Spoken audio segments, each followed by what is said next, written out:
Je m'appelle Martin et j'étais déjà au bord du gouffre, en train de réfléchir à quitter mon mariage, bien avant que tout ne s'effondre réellement. Pendant un temps, j'ai vécu dans une union qui ressemblait davantage à une lente disparition qu'à une vie partagée. Mais au fond de moi, je savais que le moment était venu de partir. Cela s'est cristallisé lors d'un barbecue familial, un après-midi où l'on s'est moqué de moi. Ce soir-là, une fois la maison redevenue silencieuse, après le départ des invités, j'ai disparu. Ma femme, Julie, et moi étions mariés depuis un peu plus de 8 ans. Au début, nous étions comme la plupart des couples, mais profondément liés. Nous avions des projets. Nous ne voulions pas simplement une maison, mais un vrai foyer. C'était le rêve auquel nous croyions tous les deux, et pendant un temps, nous l'avons poursuivi ensemble. Puis, vers la 5e année, quelque chose a commencé à changer. Ce n'était pas brutal, justement, cela s'est fait si doucement que c'en était difficile à percevoir. Le point de bascule est arrivé lorsque nous avons commencé à essayer d'avoir un enfant. Nous en rêvions tous les deux. Mais les mois sont devenus des années, sans résultat. Alors, nous avons consulté des cliniques spécialisées, multiplié les rendez-vous, les tests, les injections, les plannings. Nous avons suivi chaque conseil, chaque procédure qu'on nous proposait. Chaque mois apportait un nouvel espoir, et chaque mois se terminait dans un silence déçu qui remplissait la pièce comme une brume. J'ai vu l'effet que cela avait sur Julie. Elle est devenue plus discrète, plus fermée. Au début, j'ai cru que c'était le stress. Nous étions tous les deux affectés, mais quelque part en chemin, elle a fini par cesser d'y croire. Elle ne poursuivait plus seulement les traitements, elle ne me regardait plus. Elle avait abandonné le rêve, et avec lui, notre mariage tout entier. L'affection spontanée avait disparu, remplacée par une distance froide et polie. Nous vivions toujours sous le même toit, dormions dans le même lit, mangions à la même table, pourtant j'avais l'impression de cohabiter avec une étrangère. Et le silence entre nous devenait chaque jour plus lourd. Ce qui me blessait le plus, c'est qu'elle ne semblait ni le voir, ni s'en soucier. Elle s'était refermée émotionnellement. Je me disais qu'aimer, c'était tenir bon, même quand l'autre personne lâchait prise. Environ 1 an et quelques mois avant que tout ne s'écroule définitivement entre Julie et moi, sa sœur est arrivée à notre porte. Elle venait de vivre une rupture particulièrement difficile avec son mari. Je parle de cris, d'accusations d'infidélité, et même d'interventions policières à plusieurs reprises. C'était un véritable chaos, et elle avait manifestement besoin de souffler. Julie est venue me demander si sa sœur pouvait rester quelques jours chez nous, le temps de trouver une solution. Évidemment, j'ai accepté. C'était la chose correcte à faire. Elle avait 2 jeunes enfants qui n'avaient rien demandé à tout cela. Ils sont arrivés avec quelques sacs, ce qui ressemblait à un plan pour 1 ou 2 nuits. Mais ces quelques jours se sont rapidement prolongés. Je pensais qu'elle avait besoin d'un peu plus de temps pour se retourner. Puis ces jours sont devenus des semaines. Elle ne parlait pas de chercher un emploi, ni de retrouver un logement, ni même de retourner dans sa ville d'origine. Petit à petit, ses affaires ont envahi notre chambre d'amis. Les jouets des enfants traînaient partout, dans le salon, la cuisine, parfois même dans notre chambre. Leurs vêtements se mélangeaient aux nôtres dans la buanderie. Malgré tout cela, je gardais le silence. Mais quelques semaines sont devenues 1 mois, puis 2. Et avant même que je m'en rende compte, nous étions dans le 3e mois, et elle était toujours là.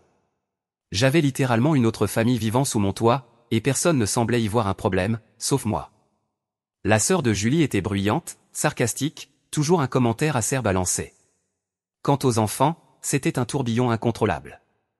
Il n'y avait ni discipline, ni respect de l'espace, ni notion des limites. C'était comme vivre dans une garderie improvisée, sans règle ni répit. Chaque jour était une source de tension. Je rentrais du travail épuisé, espérant un peu de calme, mais je retrouvais toujours un nouveau désordre, une nouvelle provocation. Les disputes sont devenues monnaie courante. Il n'y avait plus de véritable échange, seulement des confrontations.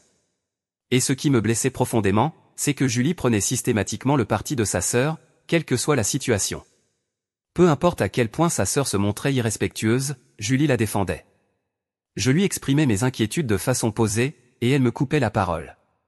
Elle trouvait toujours une excuse, du type c'est ma seule sœur, ou tu ne peux pas me demander de la mettre dehors simplement parce qu'elle t'a contrarié une fois. À ses yeux, mes frustrations n'étaient pas légitimes. Il y a un moment qui m'est resté en mémoire, où sa sœur s'est moquée ouvertement de moi, multipliant les piques et les remarques humiliantes. Au lieu de calmer sa sœur, Julie s'est jointe à elle avec un petit sourire moqueur et a lancé « Oh, arrête, il est sensible », puis elles ont éclaté de rire toutes les deux. Je me suis senti humilié. Cela en est arrivé au point où je ne dormais même plus dans mon propre lit. Julie laissait sa sœur et les enfants dormir dans notre chambre, et moi, je devais trouver une place où je pouvais, n'importe où ailleurs dans la maison. Je sais que certains, en entendant tout cela, se diront, mais pourquoi n'es-tu pas simplement parti? Et croyez-moi, je me suis posé la même question, plus d'une fois. Mais ce n'était pas si simple. Voyez-vous, je pensais qu'une grande partie de ce que traversait Julie venait de la douleur liée à notre incapacité à avoir des enfants. Cela la brisait, profondément, et je croyais que si nous pouvions surmonter cela, si nous trouvions une nouvelle voie ensemble, alors l'amour que nous avions connu pourrait revenir. Alors je suis resté plus longtemps que je n'aurais dû, en croyant encore que notre mariage avait une chance. Mais au fond de moi, je commençais à comprendre que j'étais fatigué. Un jour, j'ai atteint ce point où l'amour, à lui seul, ne suffisait plus à me retenir dans une maison où je me sentais étranger. J'ai donc pris rendez-vous discrètement avec un avocat spécialisé dans le divorce. Je lui ai exposé les faits. Quelques semaines après cette entrevue, les papiers du divorce étaient rédigés et prêts à être remis. Mais je n'ai pas eu le courage de les lui donner. Non pas parce que je pensais qu'elle avait changé, mais parce qu'une partie de moi espérait encore qu'elle me regarde comme elle le faisait autrefois, ne serait-ce qu'une seule fois. Pourtant, en attendant, la tension ne diminuait pas.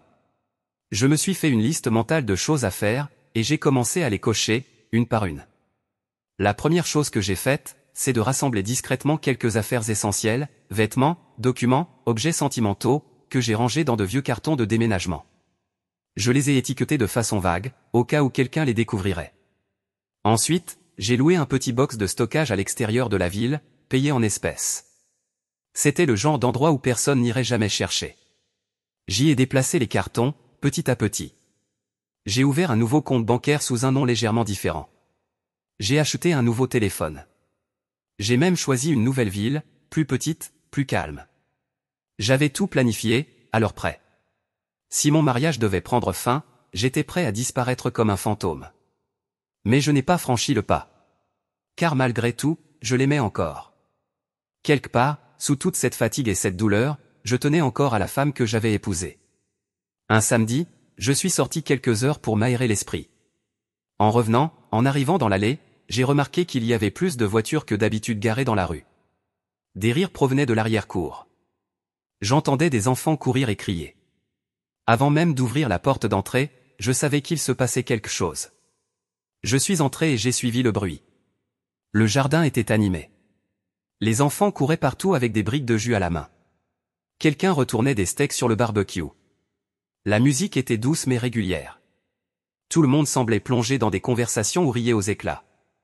Il y avait des boissons sur la table de la terrasse, des assiettes en carton empilées et remplies de nourriture, tout y était.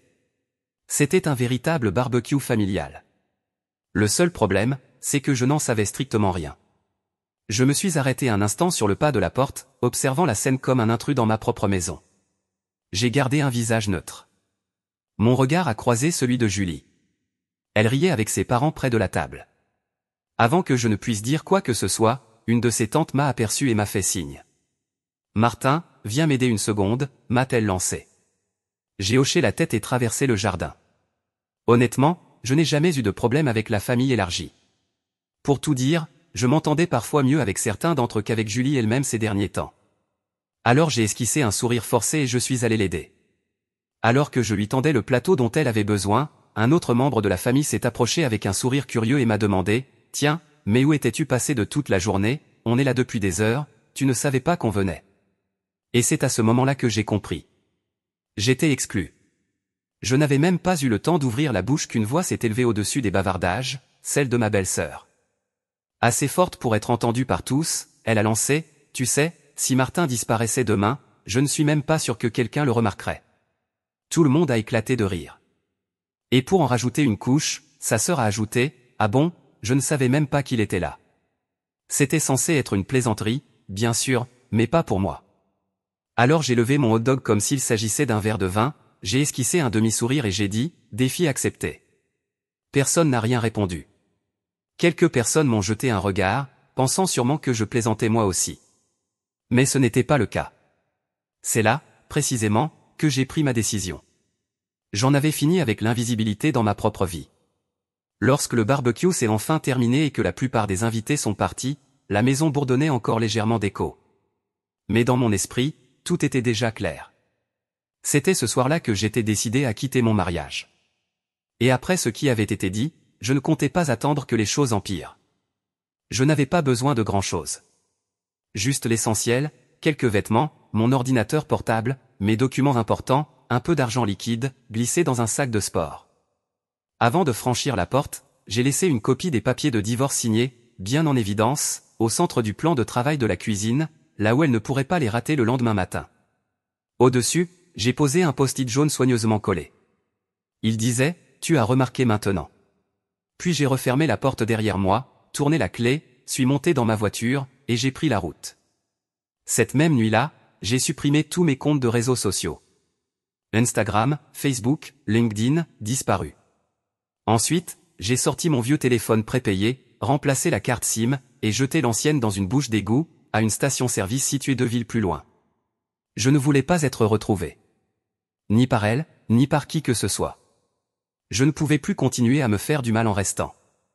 J'ai conduit jusqu'à une petite cabane que j'avais repérée quelque temps auparavant, listée sur un site de petites annonces obscures. Elle appartenait à un retraité qui ne posait pas trop de questions. Je lui ai payé 3 mois d'avance en liquide. C'était suffisamment isolé dans les bois pour que l'on ait l'impression que le monde avait oublié cet endroit, mais assez proche d'un bourg pour que je puisse faire mes courses quand il le fallait. Je gagnais ma vie grâce à de petits boulots en ligne, des missions freelance ponctuelles. Cela suffisait à couvrir la nourriture, l'électricité, et quelques besoins de base que je m'autorisais. Les jours se fondaient les uns dans les autres. Il n'y avait ni horaire ni pression. Je me réveillais au chant des oiseaux. Les semaines sont devenues des mois. Ma barbe a poussé.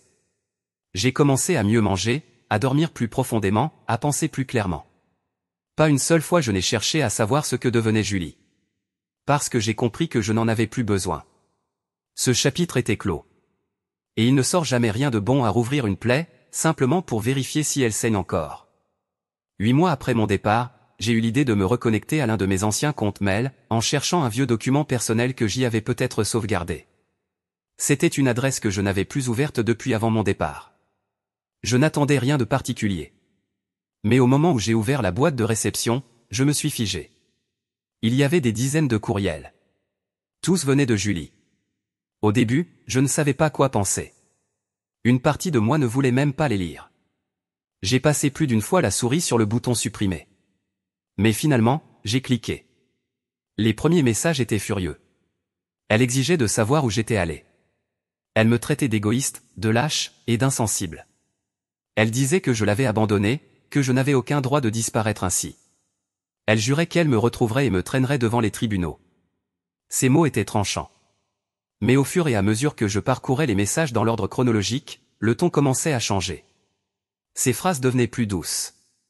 Il y avait encore des questions, bien sûr, mais elles n'étaient plus pleines de colère.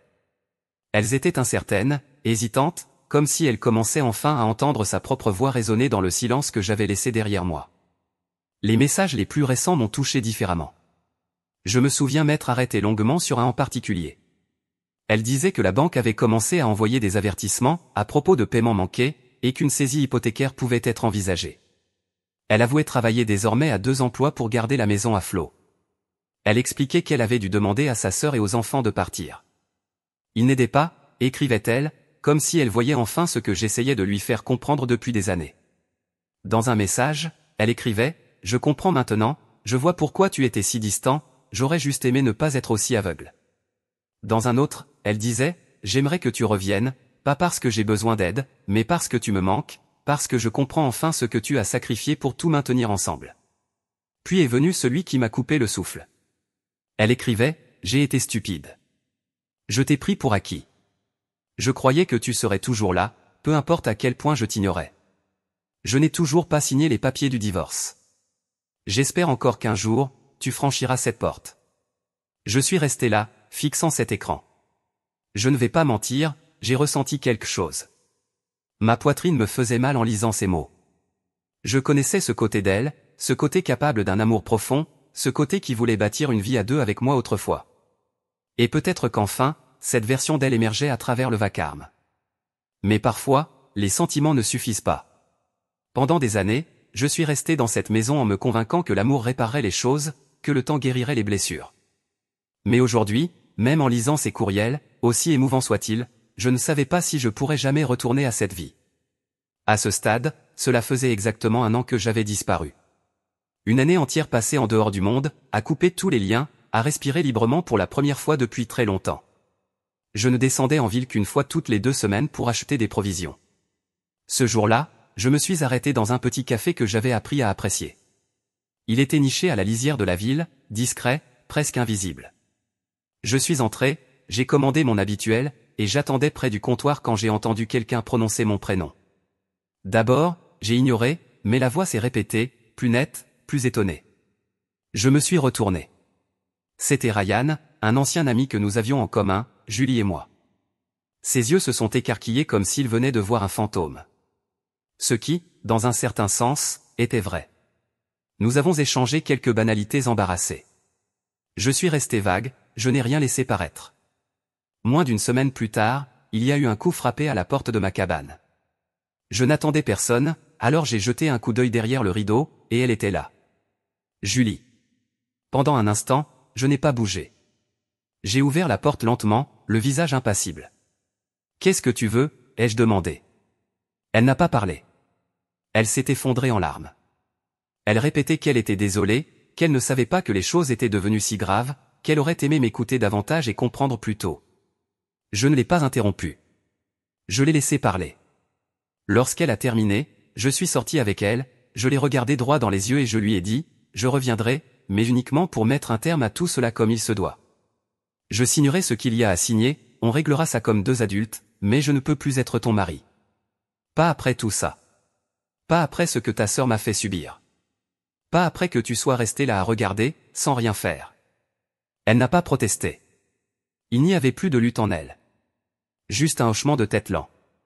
Elle s'est essuyé le visage, a essayé de sourire, sans y parvenir. Et sur ce, elle est repartie. Avec le recul, c'est étrange de voir à quel point les gens ne commencent à comprendre la valeur de quelque chose, ou de quelqu'un, que lorsque c'est déjà perdu. C'est l'une des leçons les plus dures que la vie nous impose. Et tristement, c'est une leçon que j'ai dû à la fois enseigner et vivre moi-même. Pendant des années, je suis resté dans un mariage qui tombait visiblement en ruine. Mais ce que personne ne vous dit, c'est qu'un amour ne peut pas survivre quand une seule personne se bat, pendant que l'autre est déjà parti mentalement. J'ai enduré le manque de respect constant, les humiliations, le chaos apporté par ma belle-sœur et ses enfants, simplement parce que j'aimais Julie. Je suis devenu invisible dans ma propre maison. Et ce qui est fou, c'est que tout cela n'a commencé à faire sens pour elle qu'après ma disparition. C'est à ce moment-là qu'elle a compris ce que j'essayais de lui dire depuis le début. Et peut-être que c'est ce dont certaines personnes ont besoin, l'absence de ce qu'elles pensaient acquis. Alors si tu regardes ceci et que tu es dans une situation où tu sens que ta présence n'est plus remarquée, qu'on t'oublie ou qu'on te considère comme allant de soi, j'espère que mon histoire t'apportera matière à réflexion. N'attends pas d'être brisé pour prouver que tu étais complet. Et si tu es de ceux qui repoussent quelqu'un qui t'aime, pose-toi cette question, pourquoi faut-il leur absence pour que tu comprennes enfin leur valeur? J'aimerais vraiment connaître ton avis sur tout cela. Laisse un commentaire, partage ton expérience si tu as traversé quelque chose de similaire. Même si ce n'est pas le cas, dis-moi ce que tu en penses. Et si tu connais quelqu'un qui pourrait avoir besoin d'entendre ce genre d'histoire aujourd'hui, partage-la avec lui ou avec elle. On ne sait jamais. Peut-être qu'en ce moment, quelqu'un est assis là, en silence, les valises déjà prêtes, attendant juste une dernière raison de disparaître. Merci d'avoir été là.